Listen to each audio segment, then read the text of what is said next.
Saudara, di tengah kondisinya yang sakit, seorang nelayan asal Pulau Aceh, Kabupaten Aceh Besar, bernama Zainal Abidin terpaksa mengeluarkan biaya tambahan untuk menyewa bot yang akan membawanya menuju rumah sakit rujukan di Banda Aceh. Berikut informasi selengkapnya. Sebuah video amatir yang beredar di sosial media memperlihatkan perjuangan Zainal Abidin saat dibawa menuju rumah sakit rujukan di Banda Aceh. Dengan tangan terpasang infus dan selang oksigen yang melekat di hidung, warga Gampung Loh, Kecamatan Pulau Aceh ini dibawa menuju ke Banda Aceh dengan bot nelayan pada Jumat sore.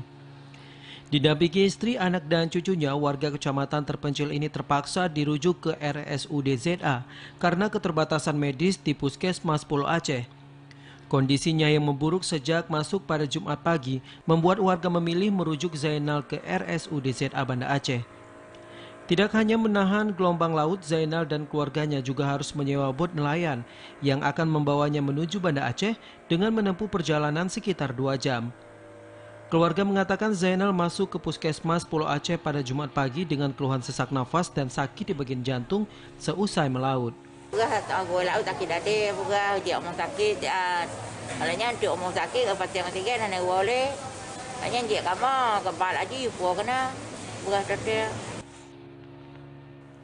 Sementara itu hingga Sabtu pagi, Zainal masih menjalani perawatan di ruang ICU Rumah Sakit Umum Daerah Zainul Abidin Banda Aceh dengan kondisi yang mulai membaik. Keluarga berharap pemerintah membantu mengatasi kesulitan warga Pulau Aceh dengan menyediakan ambulans laut di kecamatan itu.